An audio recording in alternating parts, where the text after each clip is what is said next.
What's up, people?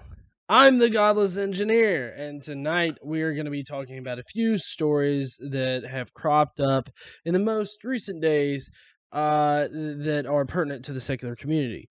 And the first story that we have up is not the worst religious freedom bill ever, which is coming up here in a second. First, though, I would like to talk about this guy.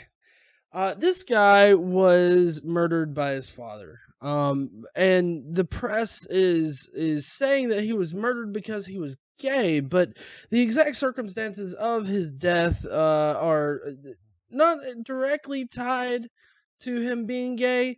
The way that they come about the idea that he was killed for being gay was that um his father had threatened to kill him before, for being gay or something like that. Now, it doesn't go into like exactly how, that was said, like if it was actually said in anger and he had actually thought out ways in order to kill his son and whatnot. Uh I'd like to take a second and say hello to everybody in the chat, especially the default, as well as Guitarded 89 and Persephone. Glad that you guys are here. Now it is important to state that a lot of the hate crimes that are committed are indeed against homosexual males. Let's see. It's reported on Pathos that 5,462 single bias hate crimes were reported in 2014, and 19% of those were based on sexual orientation alone, and 58% of that 19% was biased against gay men. So, as far as hate crimes against a certain sexual orientation, the majority is a bias against gay men. So it's not out there, especially with the fact that his father's name is Shihada Isa.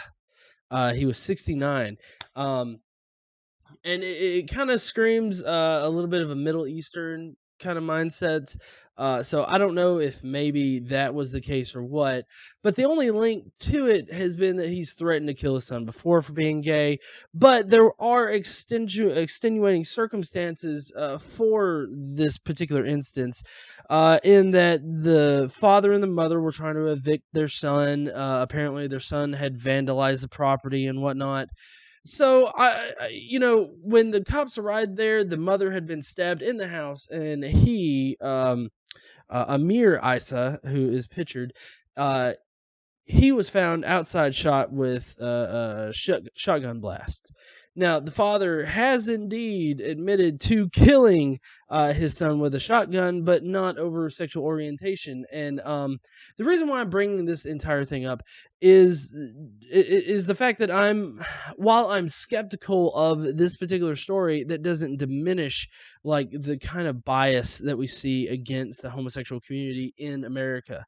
While it's not comparable to the bias that you see in the Middle East, the homosexual community in America, the LGBT community in America, is still very persecuted, if you will. They're very much attacked, physically and through the law, as we're going to see here in just a little bit. But my point in bringing this up is to remain skeptical whenever you see such a emotionally driven headline come up. That's my thing here, because it's not that I want to doubt that Pathos is misleading, or the original newscaster or whatnot is misleading, but when they frame it like this, you just have to take a step back and be like, well, let's wait till all the facts come out. And that's what I'm suggesting here, is that, you wait for the facts to come out. You wait to see what actually happened. Because like the mother was found stabbed, but there's no knife nearby, even though the father says that the son was like stabbing his mother or something like that. There's no evidence to suggest that the son stabbed the mother, kind of thing. So we don't know what happened. And I think that you just need to remain skeptical at this point. But the next one is not so much related to that. But it is quite funny. If you don't know, it's pretty common here in the United States that a lot of politicians and whatnot like to shift the blame onto God in order to get their constituents, get their public that they serve to focus off of real issues like fracking. This particular GOP person said that, well, basically, there have been earthquakes in the past before fracking occurred, so it can't be fracking that's causing the earthquakes. And God's doing it. God can do anything, so we just don't need to worry about that. And as Hemant Mehta on the from the Atheist Pathos blog pointed out, that we've really got to get to the heart of the matter. Like regulating them uteri. I thought that was pretty spot on there, because it does seem like the GOP, the Republicans, are more concerned with regulating the bodies of women that aren't supporting them, rather than actually focusing on like real world issues, like the causes of fracking, or the consequences of fracking, what it causes it to do. It's been shown to be kind of pretty harmful to the environment. You would think that they would want to actually focus on that, but as we all know, a lot of politicians are bought off by people, and so I'm just kind of curious if whether or not we can find ties in her background that would really That's right. That's right, militant atheists. They're seething because I'm because I'm talking about Christianity and not Islam. um, but it's just really sad that they would rather focus on these other non-issues, issues that shouldn't be issues, like preventing homosexual couples from being able to adopt children or be able to get married. They're more concerned with protecting the religious population from being, fucking dicks and discriminating based on sexual orientation. And that's actually what we're about to get to here in a second. But I would like to know what you think about fracking. I would like you to comment either after this post or in the live comments that are happening right now. Comment with what you think about fracking. What do you think about these politicians that appeal to God as a way to shove off like actual concerns that we may need to actually, think about, that we may actually need to address? I would love to hear what your thoughts on that. Now, next, to get to our headline thing, we have the worst religious freedom bill ever, it seems. Because not only with this religious freedom bill pack do you get the ability to be saved from discriminating, your own wedding services, discriminating based on sexual orientation of the people that would want that are wanting to get wed. No, no, no. You're also protected if you're a medical professional and you want to refuse service to a gay patient. That's right, boys and girls. If you live in Mississippi, the governor doesn't think that it's discriminatory, that you can willfully be like, no, no, no, no, man. No, man. You suck dick. I know you suck dick. I'm not helping you. You can, yeah, that's quite literally what is being done in this bill. Because in this bill, you have, remnants of other bills that have passed, but they go further than that, because they hide under this auspice of, hey, we want to protect marriage. We want to protect this sanctity of marriage. But then what do? They actually go further, and they want to prevent transsexuals. They want to prevent the trans community from actually, getting the same rights as other people. They want your sex to be determined at birth with whatever genitals you might have. Despite, several different, edge cases, sure, but where, like, maybe, where maybe, you appear as one particular gender, but, your chemistry and everything really says something different. But you don't worry about it. I mean, even if you're a trans man, and you still got to go to the women's bathroom. I mean, even though you look completely like a man, you present as a man, and for all intents and purposes, you are a man. your ass still has to go to the women's bathroom in Mississippi. So just go right on ahead, go into Mississippi, and you men's can get into those stalls with all them women's and whatnot. But we want to prevent the men's from actually just up and being like, oh, hey, look, I'm a woman today. I'm gonna go and take a piss in the women's room so I can look up skirts. I'm really sorry, Mississippi, but in case you haven't actually paid attention to public life at all, you don't need to pretend to act like a woman in order to go into the women's restroom. It's not like there's some magical fucking sensor at the doorway of every goddamn restroom that automatically detects what kind of gender you are. There's not some kind of fucking thing that actually does that. Not at all. But yet, you people want to act like there is. Like some man can't just be like, I'm going to sneak in here and I'm going to look up some women's dresses. I mean, seriously, you think that can't happen? I mean, what you're doing is making it possible to persecute the trans community. You're making it possible to force a trans person to I know trans men with more impressive beards than GE. Trust me, my beard is not impressive.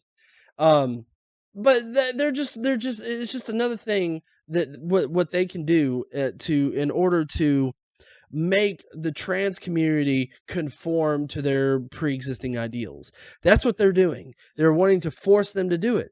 They don't want you to go to the appropriate bathroom because that makes me uncomfortable. That's why I don't want that. That's why it's bad.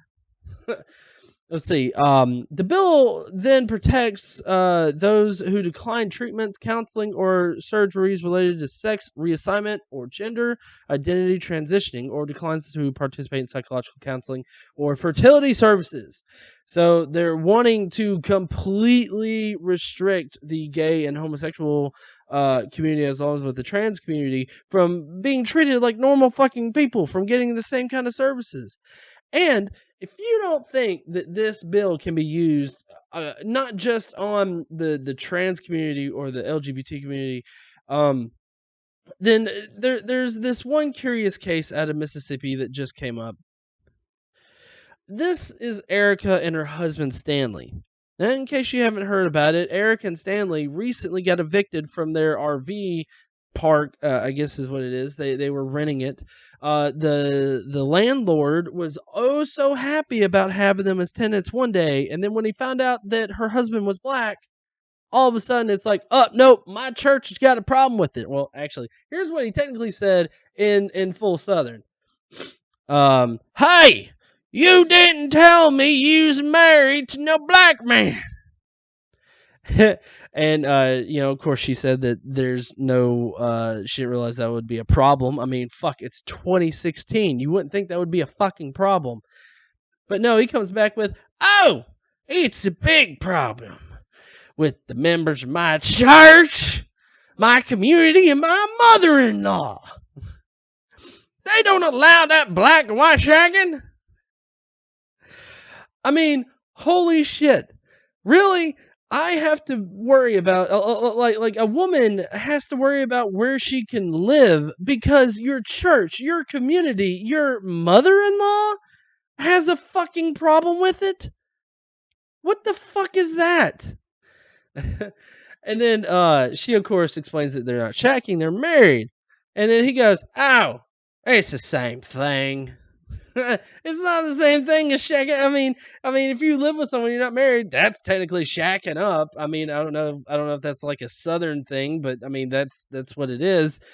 But he was asked if he had a problem with mixed race people. It's like, no, I don't have a problem with mixed race people. And he said that mixed race couples are allowed to come to his church, but they're not allowed to be full members. So you can go to their church, you can give money to their church, but we're not going to claim you as one of our own. That's pretty much, yeah. But, of course, the NAACP is on it. They're investigating it, seeing what's going on with it. The guy that refused them is definitely is definitely racist, even though he says it's like, I'm not racist, but I'm racist, is what he should say. But he said that he'd rather close down the park rather than rent it to a mixed race couple. So there you go. Now, children, the moral of this story right here is that these religious freedom bills are just products of this whole shield that we got going on for the religious crowd in America. There, religion is used as a shield, and these religious freedom laws are products of that shield. So, whenever these religious freedom bills come up, you have to keep instances like this in mind, like Erica's instance, that they word it in such a way where these deeply held religious beliefs can apply to any fucking thing, including interracial marriages.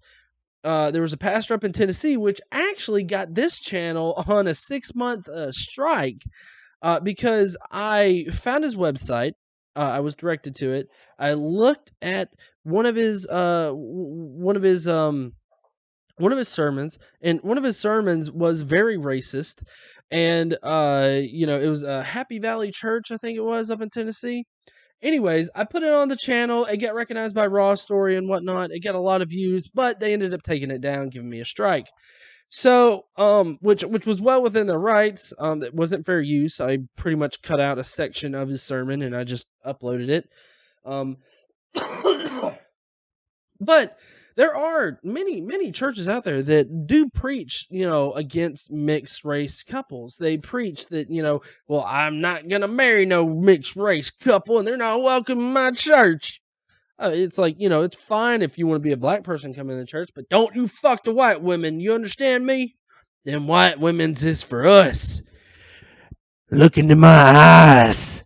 They's for us. That's what it feels like. So you just keep those in mind whenever you see these religious laws pop up. We get a lot of them going out right now. Like Georgia had that one law, which he vetoed because a lot of people were like, "Fuck this, we're walking if you okay it." Mississippi, though, it looks like they're on the road to actually rectify or ratify this because the governor, he doesn't think that it's discriminatory. It's like, what the fuck? Really? You don't think it's discriminatory to single out a single group of people and do it, and then make it so predatory that you can apply it to anybody that doesn't mesh with anybody's religion? Do you not see, like, the black gaping fucking hole of Goatse that you have just opened the fuck up and you're sticking your head in like, oh, it's not so bad in here?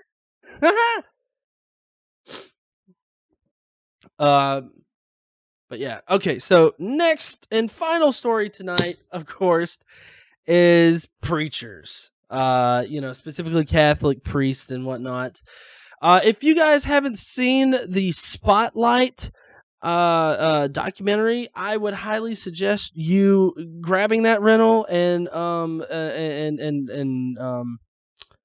grabbing that rental, watch it, and really take it in, because that is a story of this one newspaper group that investigated all these pedophile priests that were popping up, and they actually were able to identify how they were recorded in the public records of the church and whatnot, and they were able to figure out that there were 80 pedophile priests in a $1.8 million million person diocese.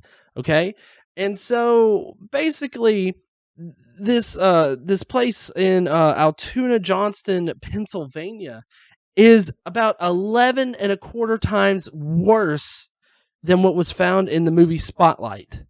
Okay, because it's a smaller area, it's less than 100,000 congregants, but there were 50 priests. That equates to an 11.25% increase. Now, the person that reported this was from Altoona, Pennsylvania, like Altoona, Johnston, Pennsylvania, and as she was going through it, she recognized the names that were being listed off as people that she remembered regularly interacting with on the daily. One particular set of priests actually groomed a 13-year-old boy and took turns tag teaming it up and fucking him. Like, they would go to his house and they would fuck him. They were just given free roam. And guess what? The diocese in Altoona Johnston, they protected these people. So you have to ask yourself, at this point, why did so many pedophile priests end up in this one particular diocese? And what I would think that you would have to do is go through the records and find when each one cropped up there, when each one got to the diocese and was there. And then you'd have to see if there was any certain kind of event that triggered all the flood of pedophile priests being sent there or requesting to be sent there. Because as we know, the Catholic Church likes to circulate their pedophiles, keep them in... What they would do is, once a pedophile priest was caught, they would pay off the victims, and then they would move the priest to an area where he hasn't been heard of. They kept the pedophilic nature of his transgressions in the past quiet because they paid off the people. And so he was allowed to circulate, go somewhere else. It's not like today when these things happen, you get a full... fucking list of all the goddamn priests that are out there that are fucking kids, that have no problem fucking kids. And so, this has been going on since the 1970s. These priests have been building up in this one diocese. And so what you really have to wonder here is if the priests knew that they would be protected there, so they went there, or other people knew that this particular diocese would protect them, so they sent them there. It's almost like Altoona Johnston became the big trash bin that was, one of the Catholic Church's organizations trash bin for fucking priests that couldn't just stop fucking kids. Like, no matter what you could do, you could slap them with, some kind of stick, some magical stick, because they believe in magic, right?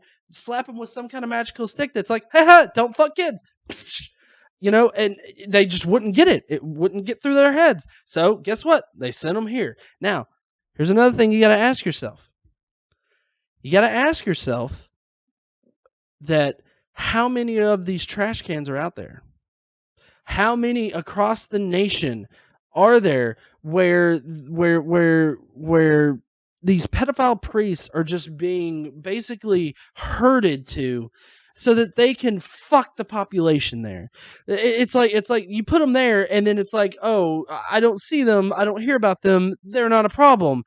All the while, they're fucking little kids.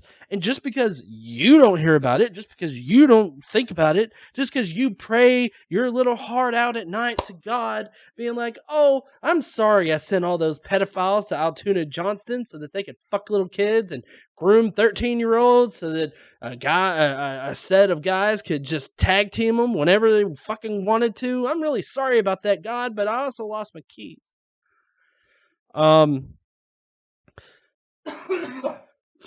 This is also a good reason why the separation of church and state needs to happen. Why we need to keep the church separate from the state. Because, if you think about it, if you were to give the Catholic Church access to the state, would they use witness protection program in order to hide these pedophile priests? Or would they develop a program that's so similar to it and everybody would look the other way for it? It's just fucking ridiculous. And I was looking in the comments about how, this has been going on a whole lot longer than the 1970s. Yes, it was. It was only reported in this story that, that the person remembered back to the 1970s, these people, being in the Altoona Johnston area. But the pedophile priests, of course, have been happening all throughout history. I mean, we have records that go back to the fucking, 15th century or something like that, of priests fucking little kids. And guess what? Every fucking time, priests in the congregation have known about it. They've known about it. They haven't done shit about it. You know what I think is worse than a pedophile priest that you can't hit with the magical stick and tell him, no, kind of thing. Why is I think that it's worse for that the people would actually work to hide these people. They would actually work to hide these pedophile priests to protect them from the law. I mean, in Wisconsin, I believe it was Wisconsin, they had to actually submit a court order to the church to release the list of pedophile priests in their congregation. You shouldn't have to fucking be court ordered to give up people that fuck children. You really shouldn't. And if you do, you're kind of a shitty person. Like, if that's what it takes. Like, I don't care if it's against your church organization's policies or what the fuck ever. If you know that there's a kitty fucker that is in 3 feet of children, I think that it's the duty of just about anybody to be like, hold up. Why don't you go over there with the adults, because you can't keep your hands off fucking children. That's what I think, at least. What do you think? What do you think about these pedophile priests in Altoona, Johnston? Leave a comment either in the live chat or down below. This is going to be all for me tonight. If you would like to join me for Borderlands here in a second, you can see my ass get beat several times like it did last week. And I guess I'll see you guys later. Y'all have a nice night. And stay away from the Catholic Church.